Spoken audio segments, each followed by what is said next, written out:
Good day. Welcome to Full Circle with Nona Black TV. Thank you for tuning in. We're going to get into some of the trending topics. We know there's a lot of chaos kind of going on in America, of course, and around the world. Seems like it's not being addressed. And then we also are losing some of our national figures. So I do want to start first to honor Richard Roundtree. He recently passed away. He was born in New York in 1942, and he died October of this year. The reason why I did want to highlight him, he was an American actor and a model. He was best known for his portrait of Private Detective John Shaft in the 1971 movie, and of course there were 4 additional sequels. At that time, in America, of course, I was still pretty much a little girl. It was still being new to seeing African Americans portrayed on television in any kind of positive light. And here you had this tall, dark, handsome man. He seemed to care about everything, doing the right thing, taking care, and helping people and getting justice. So it hit a chord in the whole United States. But the man behind the character, behind the model, was also an activist, a man of caring, had a family. And we just want to honor him and thank him for all that he did. Now, unfortunately, at this time, we've had another mass shooting in America in Lewiston, Maine. They are saying that reported that over 18 people were killed and approximately over a dozen people injured, and some seriously. This is a blight on America for not passing reasonable gun laws and implementing it and making sure that people are not being just killed and gunned down anywhere they go now. There was a time you might not have known this happened in certain places, but now it's everywhere. It's at the mall, it's at the grocery store, it's at church, it's at the movie theater, it's at a parade, it's as these people were at a bowling alley, at a neighborhood bar.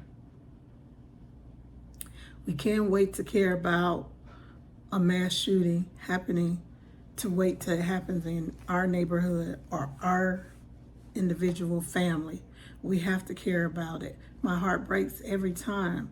And it's something that's, whenever I look at candidates, I want to know their stance. I want to know, do they believe, will they fight for legislation to the 3 things I think that can help: ban assault weapons.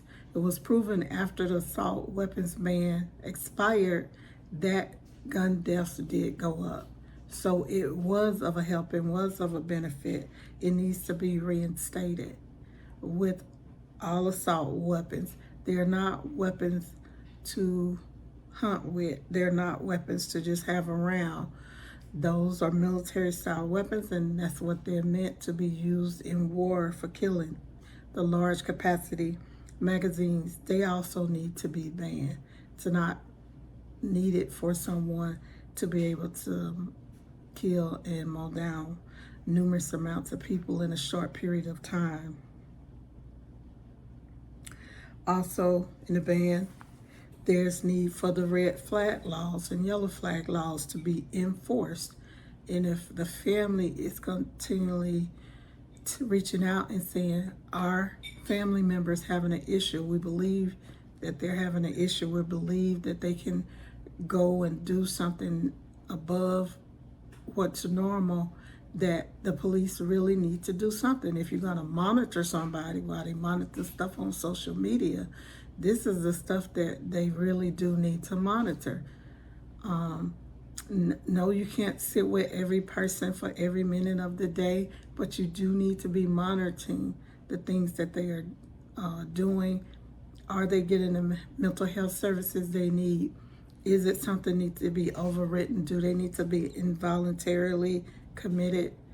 I don't know who signed off on the gentleman off on the suspected gunman to be released when he was released, but what was the follow-up?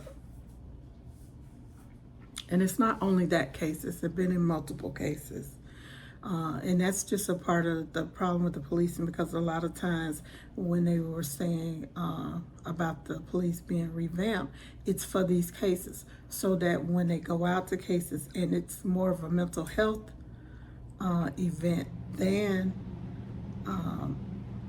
maybe a more physical or criminal nature, that mental health associate can count someone, can go out and try to help diffuse the situation, can have the expertise to try to do a quick impact diagnosis to see if the person needs to be in a facility, needs to be on medication, needs to see a doctor.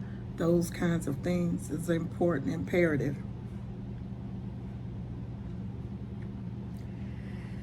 So that was the third thing we want to set aside, so that they, the funding that is set aside, a lot of mental health is set aside. If someone is on like Obamacare things, it is set aside that they are supposed to cover mental health.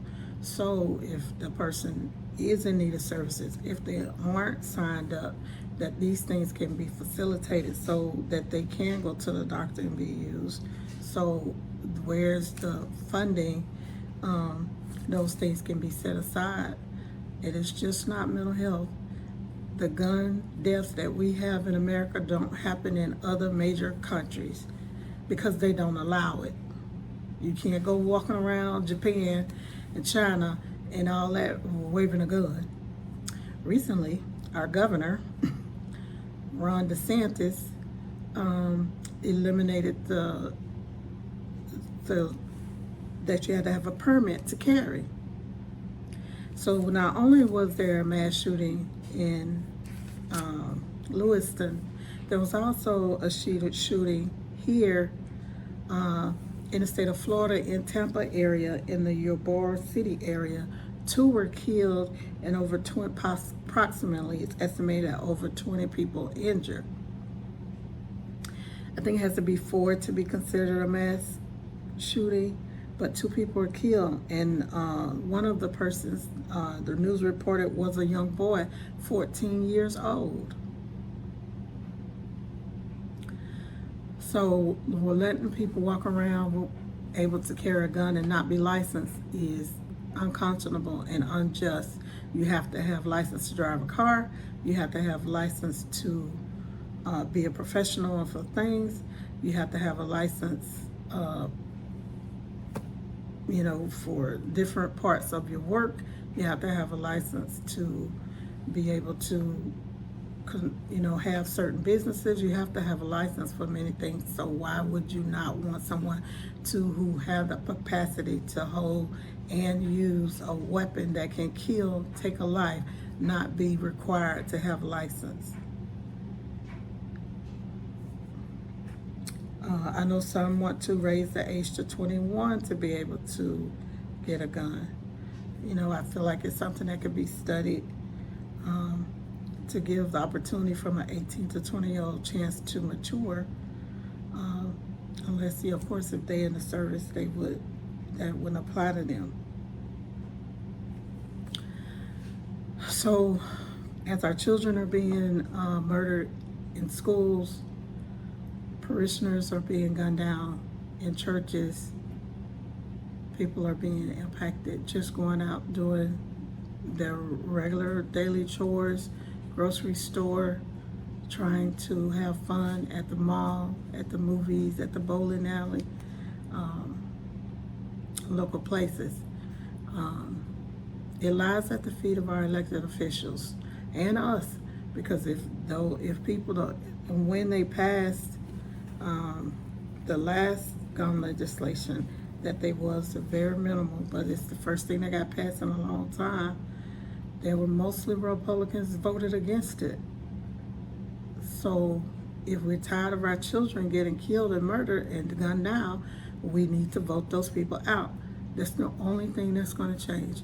They have such a stranglehold on the Republican Party, on some of these parties, and some Democrats too, because of the money that they give, because with not voting them out, you allow the lobbyists, NRA, and all of those who want to keep the gun laws as they are and not hold the manufacturers accountable and stuff like that, is because they feel like they're going to continue to keep them in as long as they give them money.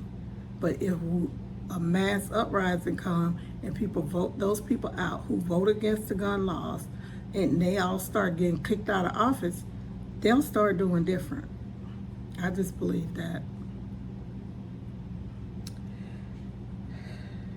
Continue to pray for those families in Lewiston and its surrounding area, and of course now people in the Tampa area. It's sad. Don't wait to care about this till it hits your door. You have to care like it's your daughter, your neighbor, your son, your daughter, because it can be anyone. It could be anyone at any time. Only there, by the grace of God, go any of us. And in the Tampa area, for that one, the police alleged that it was a feud between two groups. In that, the suspects waited and start opening fire once the club closed and the local bar closed, as the people were coming out because of the place is closed, to shoot into the crowd and shoot people. Now that's just evil. It's just evil. And laws like what Governor DeSantis passed opens up the door for evil to reign. As we know, the Israeli and Hamas war and crisis is still going on at this time. It's continuing, unfortunately, with no end in sight. They're saying it's over 8,000 Palestinians who've been killed. Israel is continuing a ground invasion, and they've upped the number, they're saying, of hostages to over 200. Of course, we know the first two ladies that were released and the next two ladies. Supposedly there are some talks going with more hostages being released, and hopefully that will be facilitated so they can come to maybe some place of stopping. We have to be praying diligently for the Israeli people and the Palestinian people, for the areas, for those leaders, that peace can come.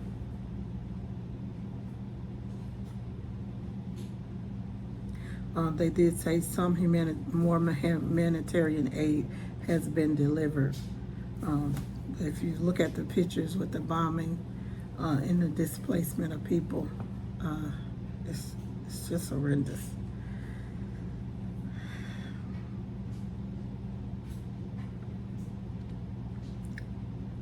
Recently, Mike Pence announced that he would end his campaign to be president.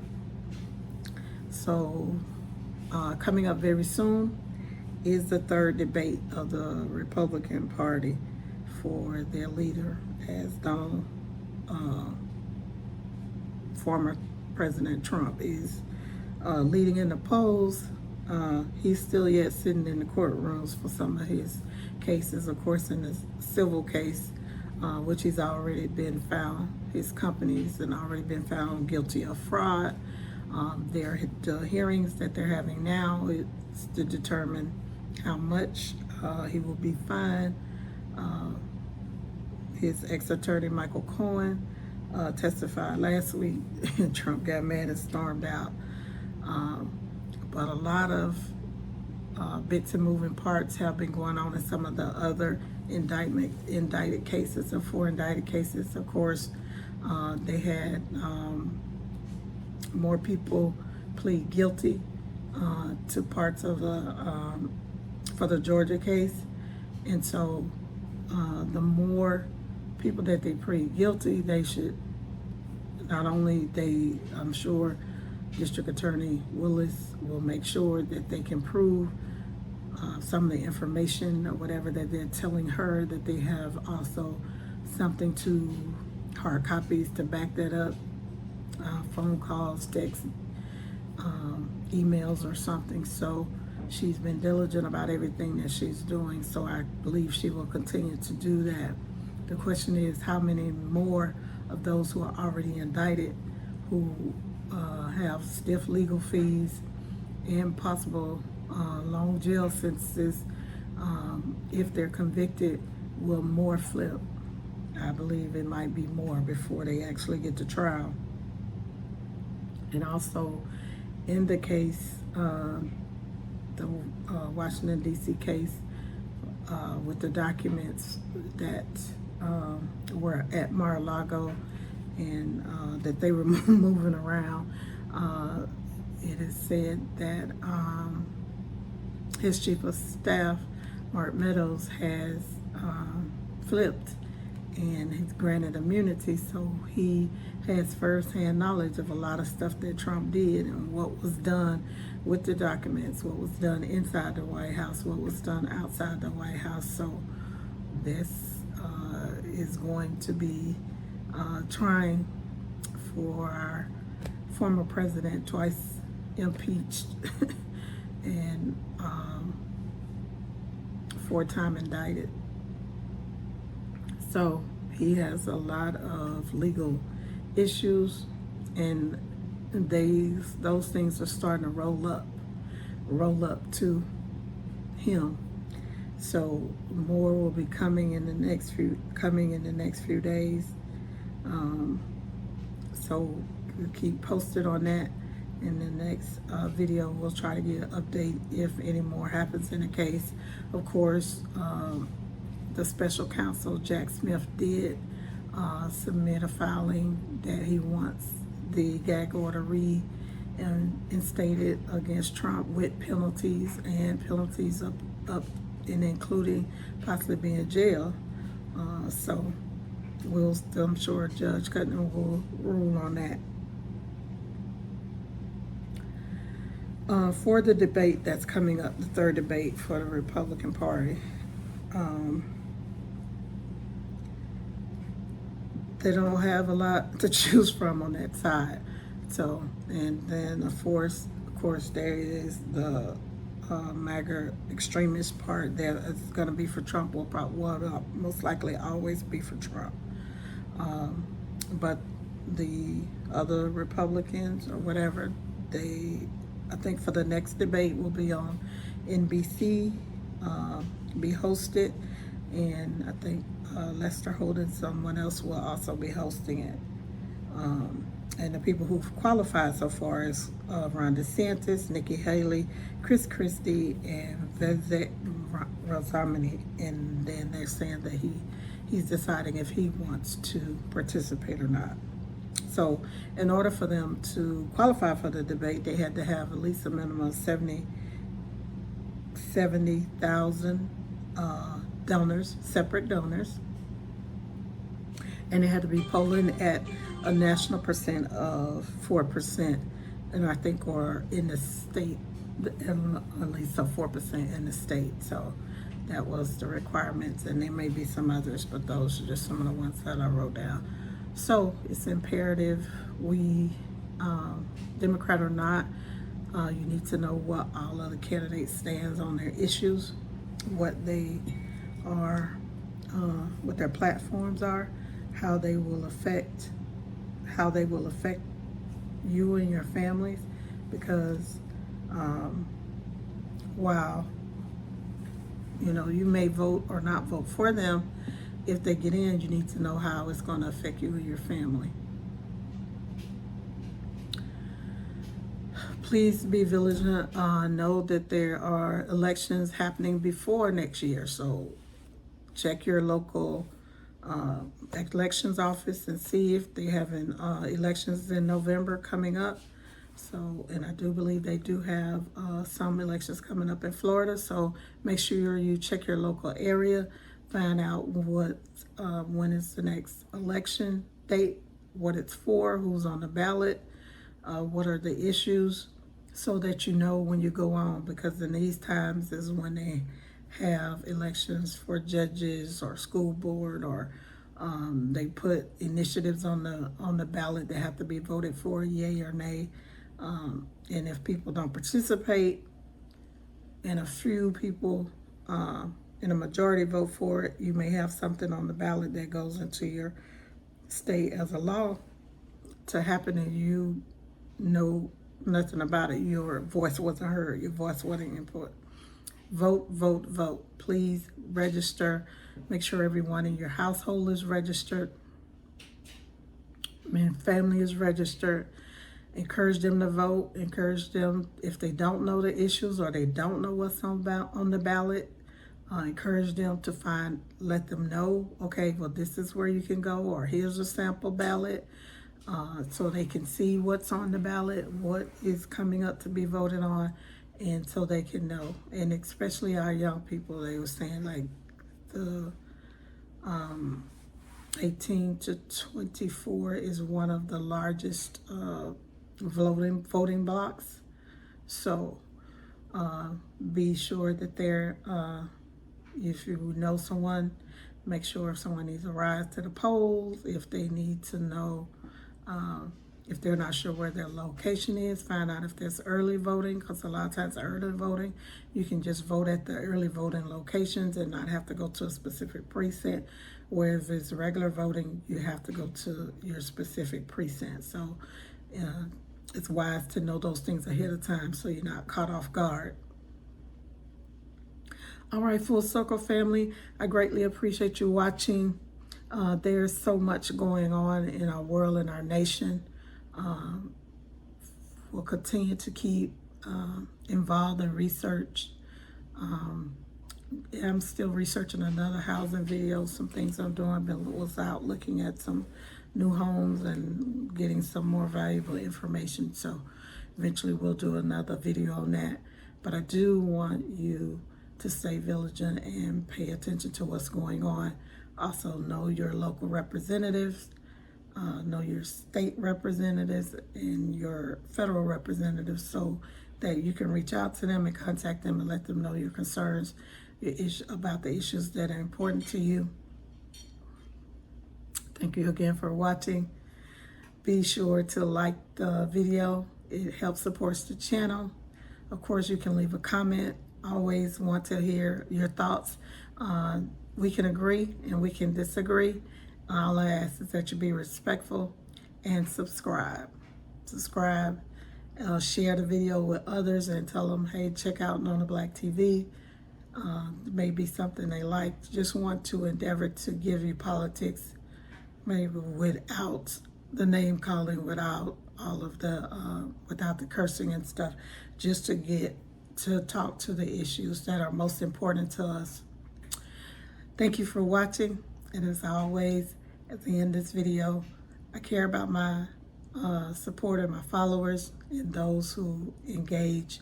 I want you to know that may the Lord watch between me and thee while we're absent one from another. Thank you for watching Full Circle with Nona Black TV.